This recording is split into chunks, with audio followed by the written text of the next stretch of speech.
All right, looks like we're live. Welcome, everybody.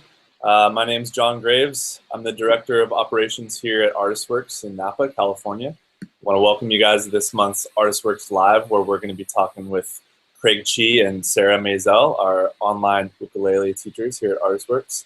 We're going to be taking questions from you, the audience, so please get those questions ready. If you please include your student name with your question, you can qualify for a little giveaway. We're going to give a 3-month extension to someone today, so make sure to include that. All right, let's introduce our guests. So our first guest is a touring songwriter and ukulele player who got her start playing open mic nights in college. She's released 6 albums of original songs, including a soundtrack to an HBO documentary about the life of visual artist Edith Lake Wilkinson. Her most recent release, The Terrible Dinner Guest, was released on September 9th and features big drums, soulful horns, and lots of backup harmonies. Her approach is often subtle and small, but she always includes a twist of humor and personality, and we have her here today. So let's welcome her. This is Danielle Anderson, but better known as her stage name moniker, Danielle Ate the Sandwich. Hello, Danielle. Woohoo. Hello, planet Earth. It's nice. Thank you for including me. How are you today? I'm feeling good. I'm coming at you from Colorado, and I'm excited to get to hang out with you today and talk some music. Talk the music biz with you. Very cool. All right, and then the guests of honor, if you will, today have been featured on the cover of Ukulele magazine. They traveled the world playing and teaching ukulele. They started an incredible ukulele cruise that's been going on for 4 years now. And as of January of this year, they're now teaching online at ArtistWorks to all of you out there watching. So let's welcome them, Chee and Sarah Maisel. Hey, guys. Woohoo! Hello! So I just want to say really quick, we do one of these once a month, and I've been so excited to do one with you guys for months now. But I think you guys said it yourselves, you've had the most insane year of maybe your entire lives this year, right? Pretty much. So give us like 60 seconds on that. What's been going on? Basically, since the beginning of May, we have averaged a new city every 4 days. And by new city, I don't just mean the United States. We've been, Canada and Australia. It's just been kind of intense. And the year is still young because we'll be in China on the 24th of this month. And then, yeah, so it's pretty fun. Wow. Very cool. And then Danielle, I'm sure your year's been a little crazy considering just a little over a month ago you released your latest record. How's that been going so far? Yeah, my year has been crazy and amazing as well. I went to England for the first time this year. I recorded the new album in Norfolk, Virginia, and then I released it in September with a Kickstarter campaign and a month-long East Coast tour.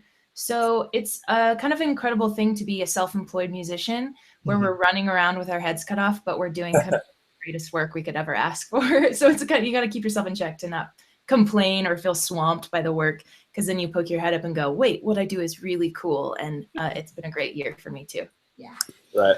And I want to point out that Danielle is shy about this, but she's been on the cover of Ukulele magazine too, actually. Oh, look at you guys. Yeah.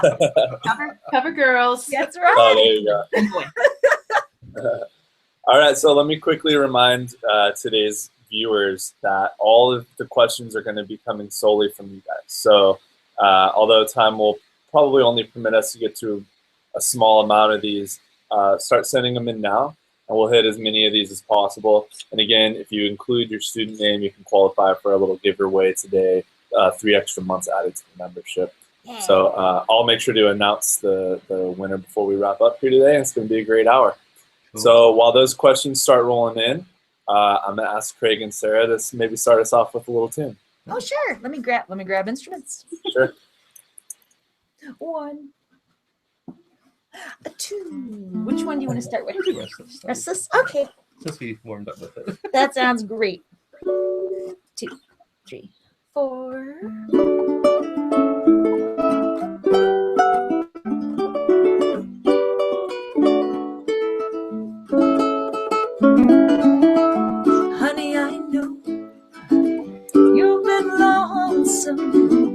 Why don't you fold some?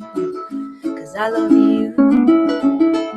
Honey, I know I've been away some. I've had to pay some. You have too.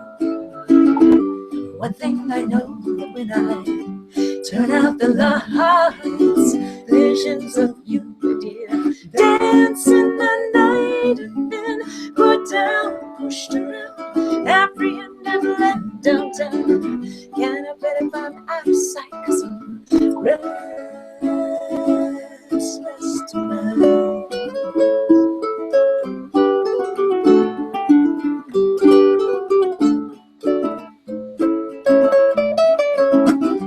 Just can't stand being alone. I'm gonna have to change that someday. There's a restless feeling in my bones, and I know that in time it just won't go away. So if it's all the same, honey, can't take the blame, baby. Can't play a game, honey. What's true is true. And if in the end temptation wears you thin, honey, I'll just pretend. I'll leave it up to you.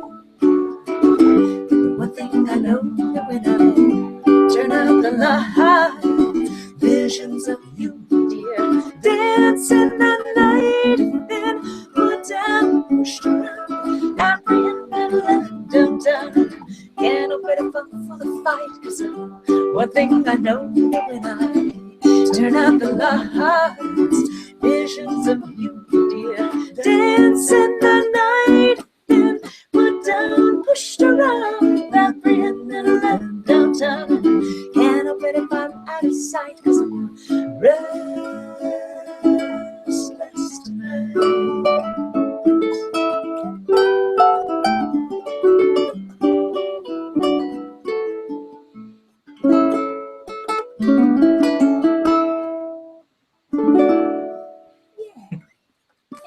That was fun. Awesome. Awesome. Thank you. I love it. All right, so I'm going to get into some of these student questions because they're rolling in. And it's funny because Hey.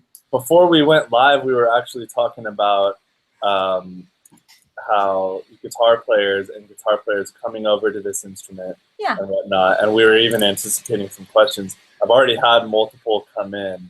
Oh, So I'm going to try to broaden this because some of these are pretty specific. One is asking about how, from Grayson Laybourne, how right-hand technique differs from guitar playing when picking up an oud. And then George Cole's asking about different ways to visualize the fretboard when coming from a guitar and looking at an oud and trying to relate the two. So maybe let's just step back for a second and maybe talk about just broad techniques or approach when coming over from as a guitar player and picking up this instrument. One of the first things that I usually tell guitar players is that if you were to capo the 5th fret of your guitar and just play the high 4 strings, that is the uke. Right. So if you visualize, 5th fret and up, the shapes are all going to be very familiar to you. But there's a lot of, but the uke, the one thing about it is that it is reentrant tuned, so that G string is a high note. It's not, so yeah, you can tune ukes with a low G, but it's going to be a total, I see that as a different instrument because you have to actually play it slightly differently in order to get the right kinds of sounds and stuff from it. But I know Craig's got some. Well, as far as the right hand stuff goes, the biggest thing that I always see with my students is they're so used to using, a pick for guitar. Whereas the ukulele, you have, 5 picks that you can really utilize. And so you'll see a lot more of that in ukulele playing where you have, the fans just, and that's where you get some of that really fast technique because you're doing a lot of back and forth, especially with that reentrant string here, because it's the same note as that 3rd fret of the E string. So you have a lot of stuff, especially in Hawaiian music. So a lot of that back and forth. So a lot of kind of ukulele specific things with that kind of right hand technique. But a lot of it is crossover. A lot of, you can still do some muted picking, or a lot of other kind of guitar implements, even like golpe and scratching and all that kind of stuff. There's all these kind of tie-ins. But there's I think one of the biggest differences is actually left-hand technique, because there's a lot of muting and things and syncopated things that you actually do with your left hand that you wouldn't typically do on a guitar because the neck is just too big. So mandolin, I've actually heard some mandolin players say that a lot of the techniques that they use on their left hand is applicable to some of the stuff they're learning on the uke. What about you, Danielle? Yeah. You've played guitar. What do you think? Yeah, I started on guitar and then transitioned to ukulele. Both of them I taught myself kind of alone in my bedroom, not really knowing what proper technique was. Just putting my hands on and saying, this sounds good enough. This sounds pretty. This will be good. This will be a chord. I did have like chord charts, but I think in ways the ukulele was an easy transition because it is smaller and there's only 4 strings to manage. But the ukulele, I think like mastering the nuance of the ukulele is a bit more difficult because like Sarah said, the left and right hand technique are important to all the ways you can kind of make the instrument sing and dance. Yeah. And where a lot of the chord shapes are the same from guitar, they're noted by different names. So mostly it's just like a mind flip where you have to go, okay, I'm playing the uke now and I'm making what is a D shape on the guitar, but it's a G chord on the ukulele. And it's actually very difficult for me to jump from instrument to instrument and think chord name. I just kind of have to like use muscle memory a lot of the times when I'm playing in between the 2 instruments. But I think a guitar is a great low, like beautiful bass sounds. I do miss those bass notes sometimes, but at the same time, the ukulele with the tuning and the brightness of the tone, it's really opened a lot of doors for my songwriting and singing style that I think the guitar was kind of kept in this more subtle box, and the uke has opened up my performance level to be a bit more jazzy and more expressive because I don't know, do you know what I mean? When you find an instrument that really speaks to you, yeah, you're dancing at the same level, where some instruments bring out different things, and the uke has been great for that for me as a songwriting tool.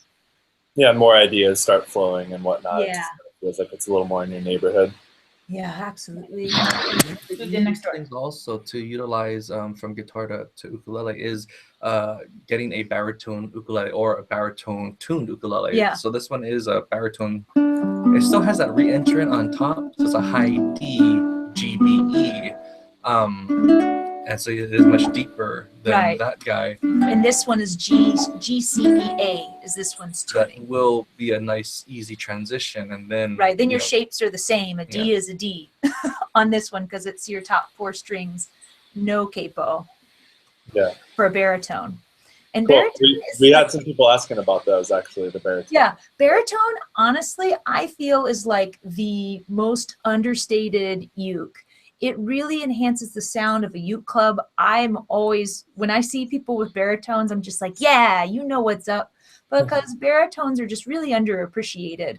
And they can really add a lot. And their tuning, it's D, G, B, E. Typically, it's linear tuning. But in cases like this, or one of my heroes named Benny Chong, he plays with the reentrant baritone tuning, which is what we've got on this uke. So does some of you guys might know, there's an album out there called How About Uke? And it was one of the first jazz ukulele recordings. It's by a gentleman named Lyle Ritz, who is one of those session guys in the 60s and 70s. But he played this tuning, this reentrant baritone tuning. It's an awesome album if you haven't gotten it. How About Uke by Lyle Ritz. Cool. Very cool. All right. So many questions coming in. This one I think is a little more creative side of things, getting yourself out of ruts and whatnot. Doug Bovey says, I get into the rut of Uh-oh, John, I can't hear you. Variety. Uh-oh. I didn't hear the question, John. Could you Oh, repeat? am I still here? Still here? Barely. Uh-oh. No, nothing. Oh, we can hear you now. Please Okay. repeat the question. Okay. Yeah, I guess someone. All right, so I get into the rut of using the same strum pattern for everything. Do you have any suggestions for getting some variety? I can.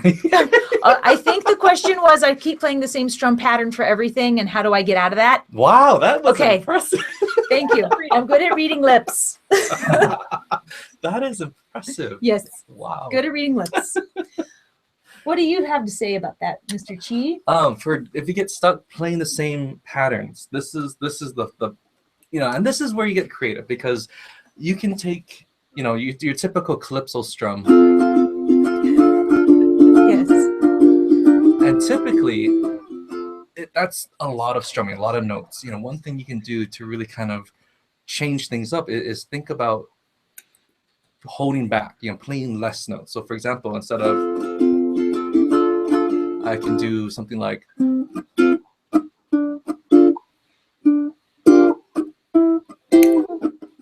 or even like a simple inside-outside roll where I start with the inside strings, thumb, index, and then the outside strings, thumb, index, and all of a sudden you get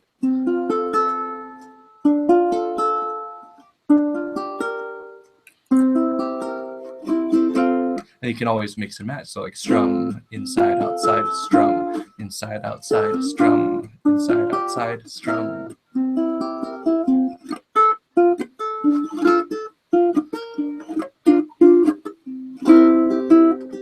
There's a lot of ways to kind of incorporate basic technique things and actually apply it to create tons of different kind of patterns. Yeah.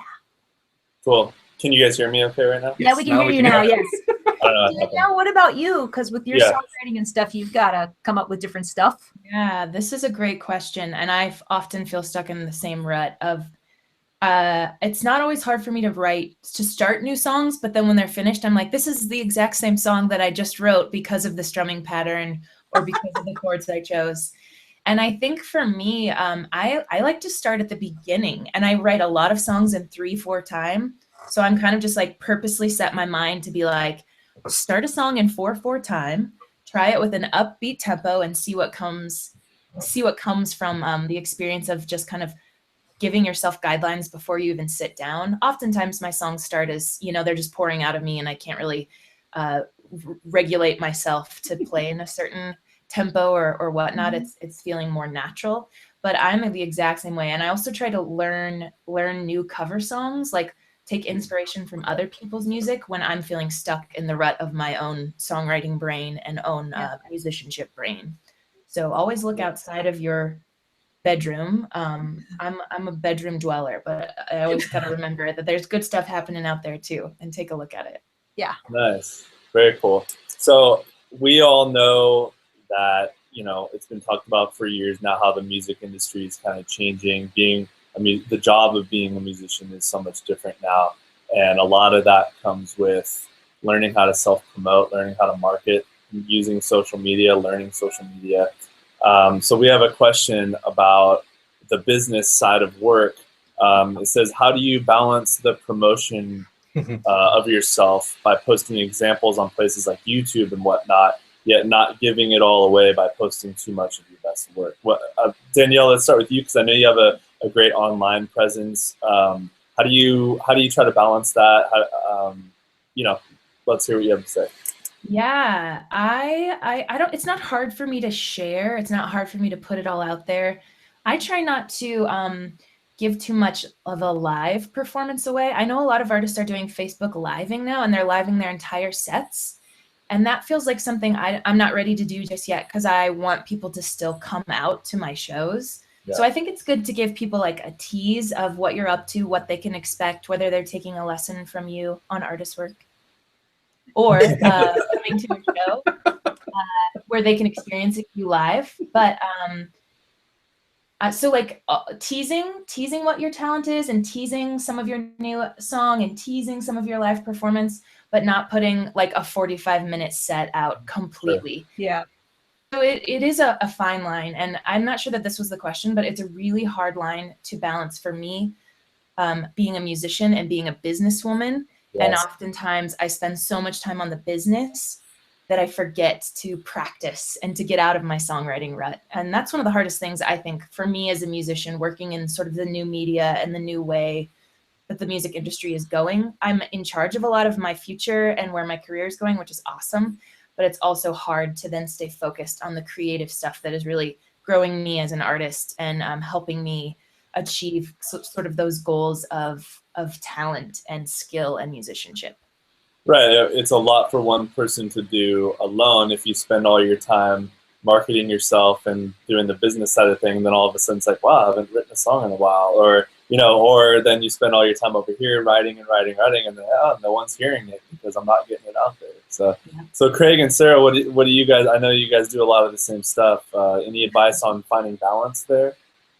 The biggest thing, and I agree with Danielle 100%, we both do so much of the business side that we don't get to practice as much as we used to. And so what we've started doing, and we're not always successful, but we try to actually put practice time in the calendar so that it's like, oh, it's 10 o'clock. It's time to play, you know, because that's why you do this. It's not to do Facebook posts or to do your website and do negotiations and all of those emails, etc. You know, you're doing this because either you love performance, or for uke in particular, you could also love teaching as well and have that, because performance and teaching kind of comes hand in hand with uke, which is pretty cool. But taking time to add it to the calendar. Well, even you know, this learning from this past year of all the traveling, we didn't have time to really focus on new songs. So we actually are taking some months off next year to just focus on songwriting. It's pretty much when we used to lock ourselves in the bedroom just to write, have that time dedicated to that. But it is that, you know, luckily we are able to do most of our media, like from our videos and photography stuff in-house, since that was my kind of major in college. So that helped not to outsource every single time we needed a quick video or and it's great. promotional. One thing that we have going for us that's really key is that we are a team. So, you know, he can take care of video work, editing, pictures and things. While he's doing that, I'm following up with students, or I'm doing, you know, other business things. And that's something that we are both intensely fortunate to have. But definitely, you know, if you're thinking about doing this, you know, focus on what kind of artist you want to be, because there are amazing artists who rely more on the visual aspect of it, and that's okay too. But or do you want to be more, you know, instrumentally sound? You know, there's that trade-off when you have to balance that time and balance your craft. But there's no right or wrong. There's no, you know, it's just finding your voice, whether it's focusing more on the visualization of it or performance. Cool. Thank you guys for that. All right. So I have an idea. It's actually Sarah's idea that I stole. But so you guys told me that you live very close to an ukulele shop. Yes, we do. The only all ukulele shop in all of San Diego, right? Yeah. So we're getting a lot of really cool questions about what to look for when picking out a ukulele, different things. So, and I also want to hear Danielle sing a beautiful song. Yes. So maybe I can ask Sarah to sneak off and join us from the ukulele shop while Danielle plays us a little song. Cool. I would love to do that while Sarah does that. I'm going to play an original song called Bad Habit. I just released a new album called The Terrible Dinner Guys. Self-promo, hello. And Wait, hold on a second. I'm getting some. Craig, are you hearing that too? I'm hearing the fuzziness that came back. Yeah. All right. This is what it sounds like when I'm talking. How does it sound? You sound like a robot. Yeah. Should I? Hey, so try logging out and logging back in real quick. Okay, I'll be right back. Okay, this is live. This is live. Craig, it's just the boys now. Let's have some boy talk. I know. You know, for one thing, I gotta say though, doing the whole, you know, prepping for the ArtistWorks recording for all the lessons that we put out, it made us such more just stronger teachers in general. So I mean, it was an amazing experience that we're still incredibly proud of and excited for. So that's been a lot of fun this year, actually. Good. Danielle, how are you sounding? I'm back. How do I sound? Awesome. Internet sounds good. Okay, let's go. Let's go. We've got the flame burning. I'm gonna play an original song called "Bad Habit" from my new album. This is a step forward for me. The album in general is a bit more poppy and it's a little more produced, which I feel very proud of. I worked with brand new people who had great new ideas for my work, and I gave myself a pat on the back for, again, crawling out of my bedroom and trusting other people and their ideas to make my art better. So this song is called "Bad Habit." It's a fun little pop love song, jazz, tin can, I don't know, tin pan, I don't know. You tell me. It goes like this. Well, I've got a bad habit. I got a bad habit. Alright, this ain't a good habit. Come on, I got it bad for you. I got a bad habit. Well, I'm a piece of the floor, and I'm staying up late just looking out for my people, praying you come knocking at my door. I got a bad habit. Well, I got a bad habit. That's right, I got a bad habit. Come on, I got it bad for you. I got a plane ticket. Well, I bought my seat just in case. Saying I've had enough of you, accompany me away from this place. I got a bad habit. I got a bad habit. This ain't a good habit. I got it bad for you. Well, turn my tricks into trade. Went from the wrong side of the tracks into the other end. I'm distinguished and made, but baby, when you come around me, I turn to butter. I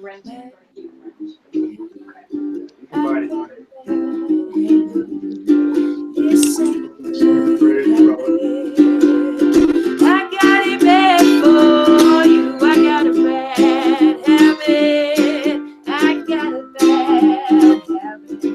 The nuns and the monks think I'm daft and I'm wrong, 'cause I've got it bad for you. For you.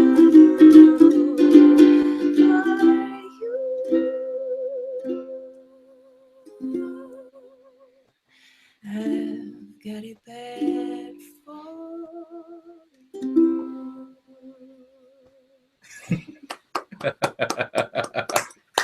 Yeah. That was beautiful. Very cool. Thanks for letting me play. New music is fun. Awesome. And that was on the bad dinner guest. Terrible dinner guest. Terrible dinner guest. Let us see it. There you go. Yeah. It's right there. Awesome. There's a chair. For those of you who love chairs. I love chairs. I'm sitting in one right now. Yeah. Okay, now let's go on location to Sarah Maisel. Ooh. No, it's all right, you guys. He actually has customers. So Awesome. today. But yeah, so I'm here at the uke store. I'm going to do a little pan around, nice and slow. This is Hale Ukulele, the only uke only store here in San Diego. So I'm going to pan around. So we've got a bunch of instruments.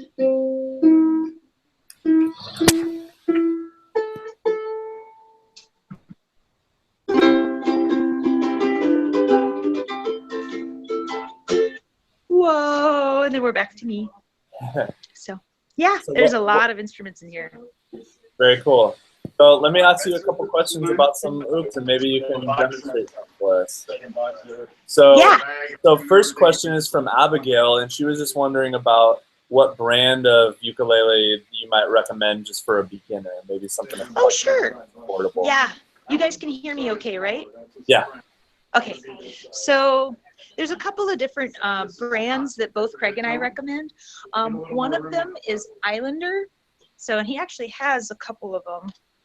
So this is the headstock of the Islander here.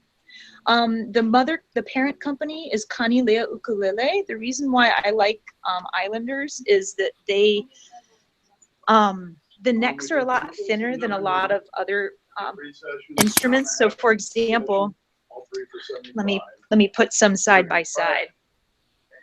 So Islander's one. Another brand I really like is Ohana. That one's a great one as well. And let me see here. I'll snag this one. It's got that one. So a lot of times with your with the cheaper the instrument, here are the issues you will have. First of all, the action is usually going to be a little too high, so then it's going to take a lot more pressure from your fingers in order to push down the strings, and that can be really frustrating for a beginner because you just don't have the strength in your hands. The other thing that tends to happen is that the sides of the frets get sharp. So whenever I'm first picking up an instrument, I always like to try to rub my hands down the sides of the instrument like that. That way I can feel if the frets are sharp. And if they're usually going to be sharper on an instrument. The other thing is the quality and the feel of the neck. So as I said, the Islanders, the thing I like about them is that their necks are not super, super thick. So you can kind of, I'm trying to set it up so you can see them side by side, sorry. Okay, so here are two uke necks. This is the Islander here, and then this one's just a little bit thicker. There we go. So, and I like the profile of this one. It's going to be a little easier on your fingers, I think. So, but everybody likes different things. What do you think, Mr. Chee? Oh, definitely a ton of different things to go. And the thing too is that we're so used to like Amazon Prime and you know having ordering something like having an actual store to go and check out you, because you're going to be able to really find an instrument that speaks to you. And the biggest thing I keep telling people when they're trying to either upgrade or look for a beginning ukulele is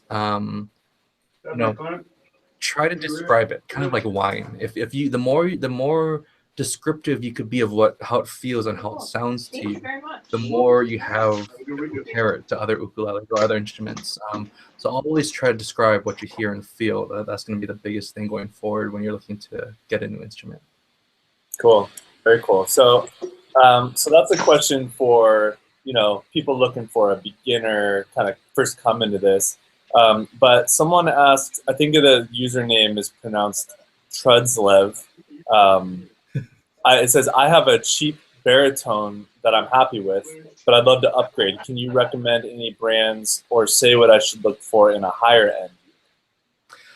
For the higher end stuff, I always tell people skip anything that's between $400 and $700, because at that point you're just paying a little bit more for the materials like the wood, but you're not necessarily getting better craftsmanship. Typically after the 700 range, a lot of those ukuleles will be made differently. The bracing will be different. I mean, that's when you actually see a huge difference in how the ukulele is actually made. So you have your big Hawaii brands like Kamaka, Kanalea, Ko'oloha, Ko'olau, as well as some great mainland ukuleles like De Silva, Maiamoe. There's a ton of these kind of one-offs that you can get. But again, at that point, I would say invest in getting something that's more custom if you're going to spend that kind of money, because at a certain point you want one that is made for you in that sense. Great. Danielle, any yeah. To the question of beginner and baritone, I think depending on if you're ordering online, you can literally get any ukulele online, but those are hard to know what you're going to actually get when you receive it in the mail. So I think most music stores carry a small amount of ukuleles if you want to actually go and put your hands on some and like Sarah said, kind of feel around the fretboard and look for sharp edges. I'm a big fan of ukes that can stay in tune.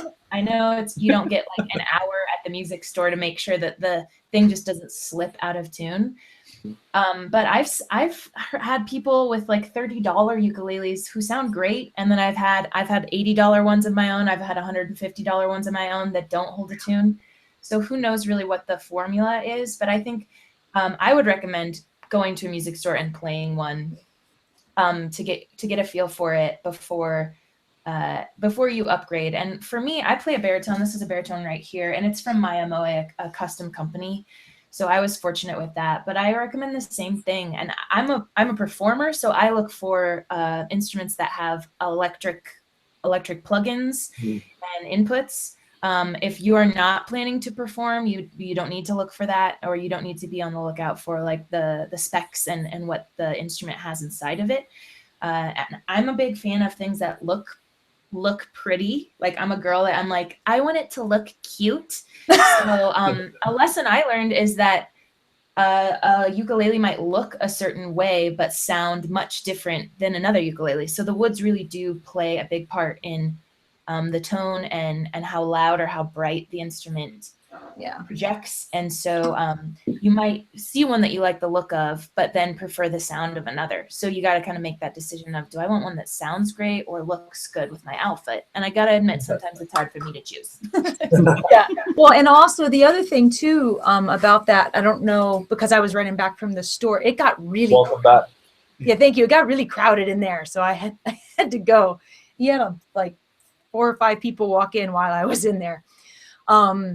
But sometimes the reason why a uke will be cheaper is because it's a laminate as opposed to real wood. That can make a pretty big difference as far as the tone. And you'll see those plastic ukes out there. Those are great if you are going backpacking and you want something indestructible, but they sound terrible usually. But if you're just sitting around a campfire singing Kumbaya, it's fine. Sure. And you need it to like paddle because you lost the paddle for your canoe. So random tangent is that, you know, we have a lot of students who wanted like a beater uke, you know, to take to like, you know, camping and whatnot. They always end up, even for us, like we take stuff to the beach, but then you're stuck with an instrument that you hate to play.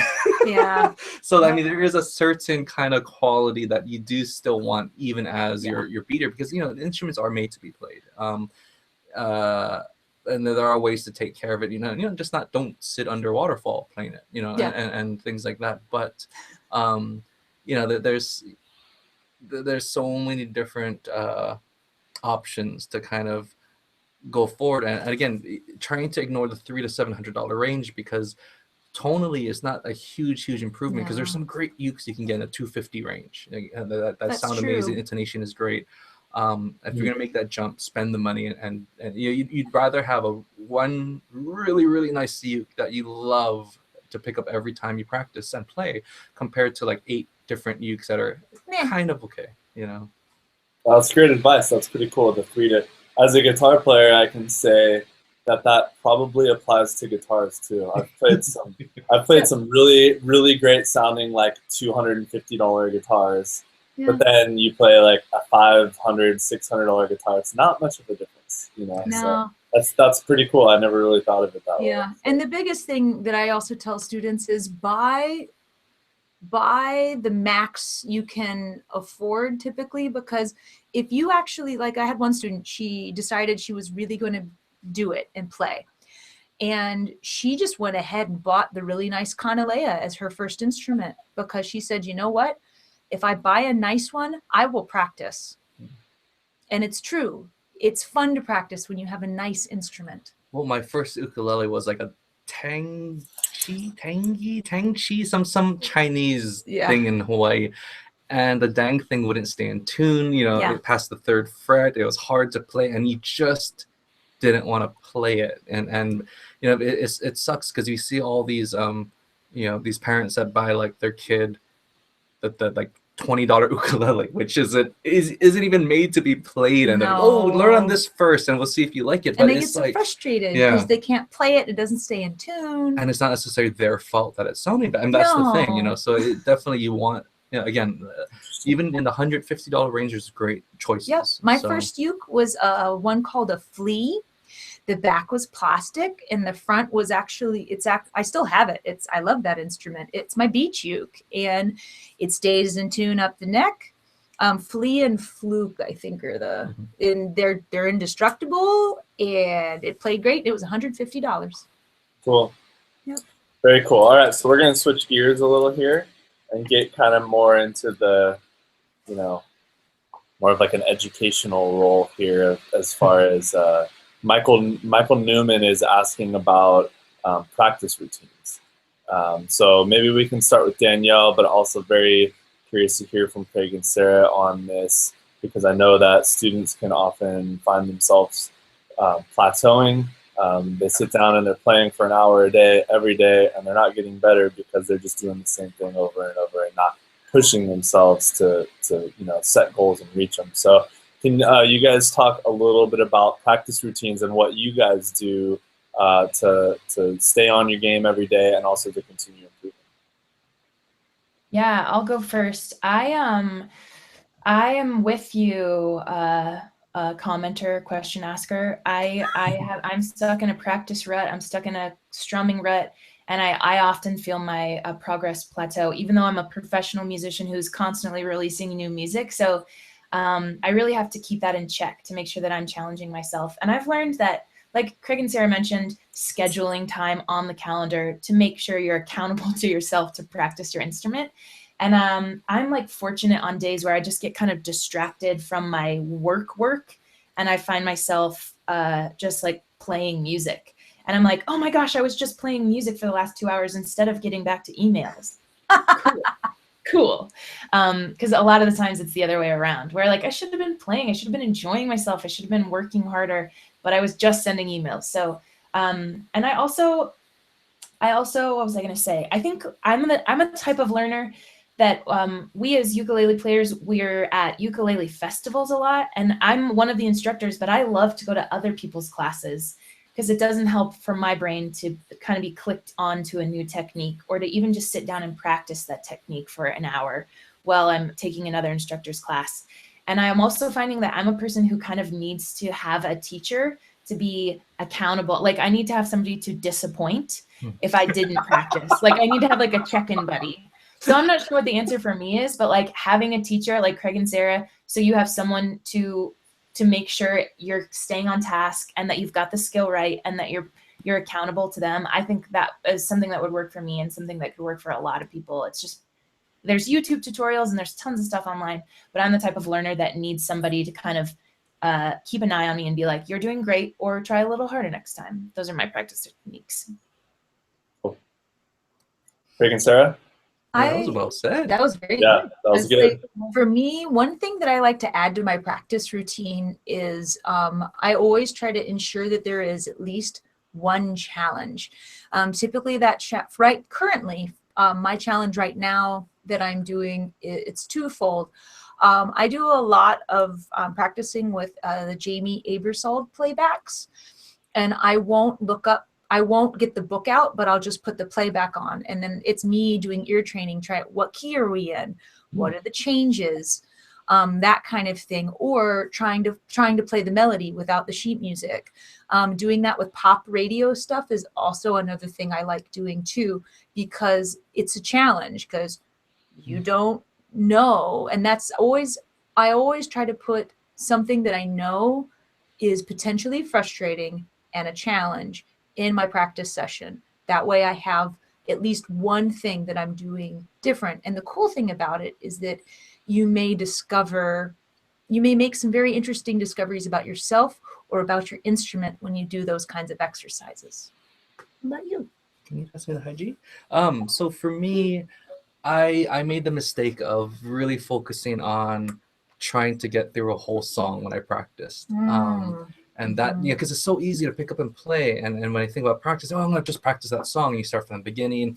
Sometimes you have time to get to the end, maybe not. But that's why usually the start of the song is super strong and then the end not so much. Yes. So then it's like, okay, I got to break things apart. And then I would start from the ending, working on the ending because that's the least practiced part.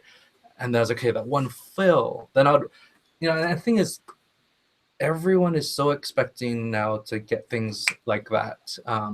Where I would, oh my gosh, I learned, I have mastered so many techniques by watching cartoons, because I would sit there, watch cartoons, and all I would do is just like one thing. Let's say I'm working on a pull-off run where I'm doing a down, pull, thumb. And that's all I would do for about, 25 minutes. And 25 minutes doing just one thing is actually incredibly long. But after that 25, after the cartoon was done, it was set. I never had to worry about that again. And then I'd work on the next part. Just putting it piece by piece together. And that's how, for me, I was able to get that muscle memory in really quickly. Because even as much as you understand what's going on, nothing beats muscle memory. That's why the baseball players always throw the ball in their hand. They know exactly the weight and how it feels. And same thing with the uke, making it part of your daily routine rather than like a marathon of practice at once. Daily is really important. Yeah, even if it's 15-20 minutes, but that daily routine really helps concrete things. None of our ukes are in cases. There's a reason. We have ukes thrown all over the all place. Over it's the so place. Bad. But it's a lot of it, breaking things up, and don't be afraid to spend even just 5 to 10 minutes just doing one thing, like whether it's your different chord shapes, just working on that over and over during a commercial break or something. But it's those little things that add up really, really fast. Very cool. And so just a follow-up question. What cartoons were you watching during those exercises? Oh, we have like Tailspin, DuckTales, SWAT Cat. Wow, old school. Old school. Nice. Okay, so a question from Claude LeBlanc.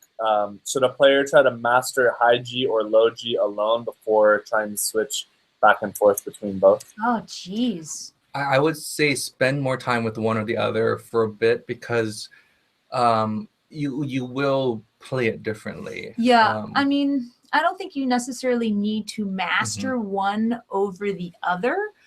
I do think that you will find yourself gravitating more towards one than the other. And whichever one that is, definitely spend time on it and master that one. Or even just making sure you have a couple minutes of a refreshing palette cleanser before you practice the next tuning kind of a thing. Yeah, because I do think I used to play mostly low G for a very long time. And I have to say that when I finally started opening up and doing more high G stuff, it made me start thinking, made me start thinking differently about my musicality and the way to do doing chord melody is different on a high G versus a low G. So I do think you should have one of each. I think that's actually very important. But as far as, the actual question of which one should I focus on, do both, but you will end up focusing on the one that you prefer, but still keep the other one available to you. See, now you can tell your wife or girlfriend, oh, I need a second uke now. Great. Danielle, did you have anything to say on that? Yeah, I agree with their thoughts. I only play high G, and when I've just tried out a low G and I've played some of the songs I know, and a lot of the songs I've written, they lose a part of their musicality, like Sarah said, because certain notes stick out better in different ways if you're writing on one versus the other. So again, if you know how to play one, you technically know how to play the other, but you can really make them sing and dance a better way if you have the one and you're thinking about it as a high G, and you have the low G and you're thinking about it as like a low G. Each instrument can bring out different things in your songs. Yep. Cool. So we are getting short on time, but have a lot of good questions left. So let's just try to get through. Maybe keep these short and sweet. Lightning round. Lightning round. All right. So here we go. So do all of you, and we'll take these one at a time. Do all of you compose songs on the ukulele, or do you use a keyboard or other instrument to help visualize notes and harmonies? Danielle, let's start with you. I use the ukulele. I do play the guitar. There have been times I'm not a great keyboard player, but there's been times where I can't figure it out, so I try to keyboard it out. But really, the uke is the one. Even if I'm trying to figure out something on guitar and I can't figure out where I need to be or what I need to be doing, I go to the uke. So for me, the uke is the instrument I feel most comfortable with and most accomplished with, and know kind of the relation of chords and where I might need to head next. So it doesn't hurt to have knowledge of other instruments and to have each of them help you with the other, because they're all kind of connected when you think about it. But for me, the uke is the instrument that I use as kind of my keyboard to go if I need to say this and I need to sing that, what should I be playing with my instrument when I go to the next part of the song? Right.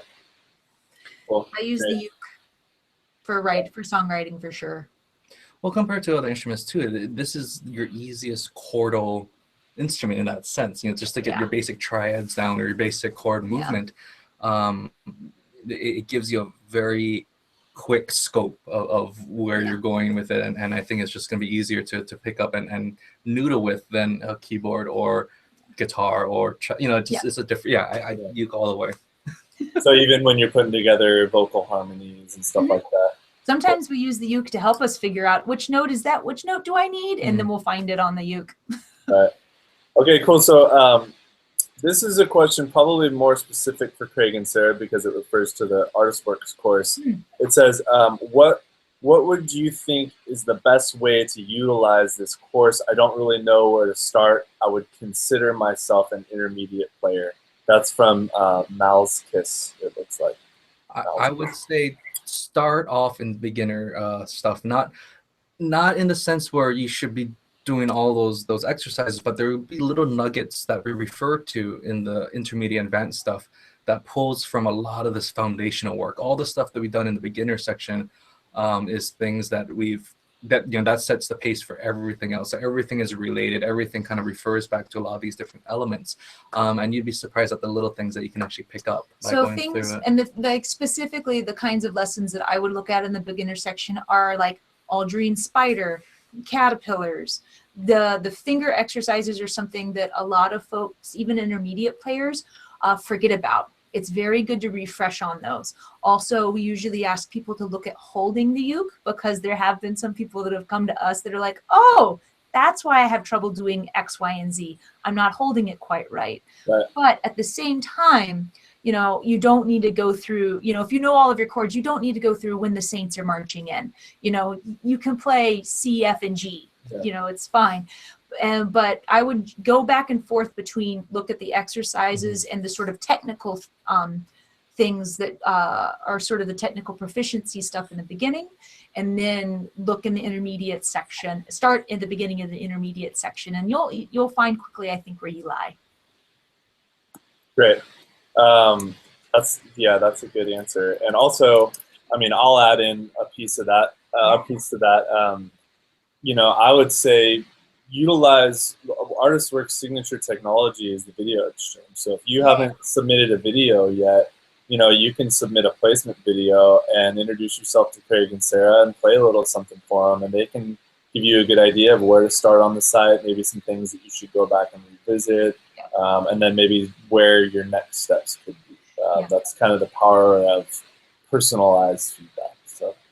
Yep, and many students have been doing that, and it's awesome when they do. Yeah, I've seen some great video exchanges on the site there. Yeah. Okay, so I'm going to try to fit one or two more in real quick. So can you? This is from Jeff43222. That's his username. Jeff asks, can you list places where ukulele music is broadcast or narrowcast? They don't really play it as much on the radio here in the upper Midwest as you might expect. I wouldn't really expect it, but yeah. So any good sources for some good ukulele music from any of you guys? Danielle, anything in the Midwest? I don't know of specific radio stations. I think that's kind of one of the sins of our market. That we don't get a lot of radio play that I know of, and I think there's probably like Spotify playlists or even going to a resource like ukulele.com and just checking out some of the artists they have featured in the magazine. There's tons of us out there. There's tons of performers. So if you just Google search ukulele performers, and you might come across an artist that you really like. The beautiful thing about the uke is a lot of people think of it as a Hawaiian instrument, but there are tons of artists using it in tons of different styles. So unfortunately, it's not automatically out there presented to the mass public, but there's a lot of stuff going on if you take a little time to dig in. And actually, to even help narrow the gap between just randos on YouTube compared to the professionals like Danielle with the Sandwich, by the way, her new album is excellent. We have it. One thing that you could do is look up ukulele festivals around the nation, around the world. and look for those artists to kind of dive into, because a lot of these guys have been, you know. Also, if you go on YouTube and look at Hawaii Music Supply's YouTube channel, there's a ton of artists that they feature. Also, High Sessions, H-I Sessions, is another great YouTube channel that shows you a lot of different artists. A lot of local artists. And a lot of Hawaii local artists, but you see them doing more than just traditional Hawaiian music.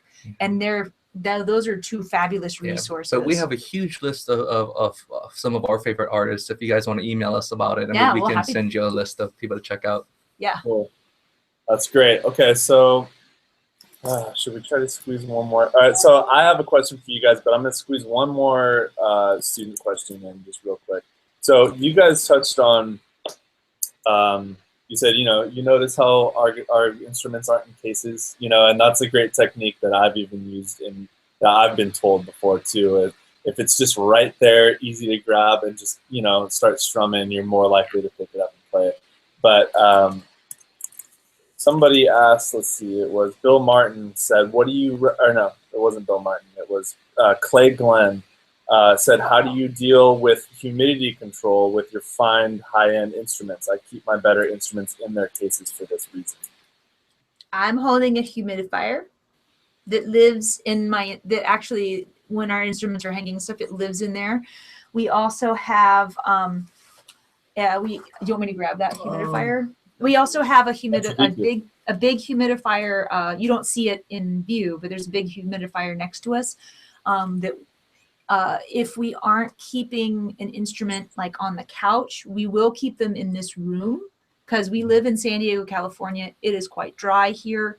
And humidifiers. So either for the room or for individual use cases. This is the best one. This is all dried out right now. Yeah, that's Oasis is that one. And we really like this one. I also keep a damp it. I play violin as well, and I keep a damp it one in my violin too. Cool. Good question. All right, so we are now into what I call the 30-second round. Ah!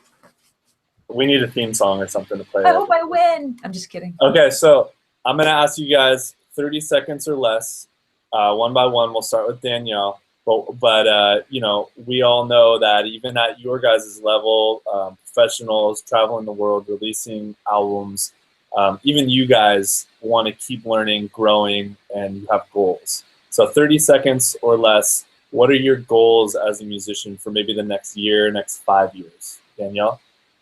My goals are to take lessons and grow past the plateau. I'd also love to play venues that are better suited for my singing and playing style. So small theaters that have great acoustics and sound systems. And the level that I'm at is awesome, but it does feel like I'm getting to the edge of my level and I need to push through to the next one, which is always a challenge as a musician with your skill and as a businesswoman with getting to the next level. So keep trucking, keep growing. Cool. Craig? Pretty much just expanding on ways to utilize what we have and create different sounds from them. For example, so I don't muck up. I hope it's in tune.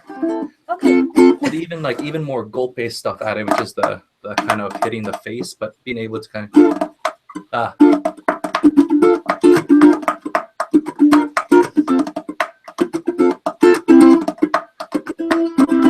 but really incorporate awesome. A ton of different styles. And she's bored. So yeah, that's really cool. I like that. Keep on with that goal, Craig. We love it.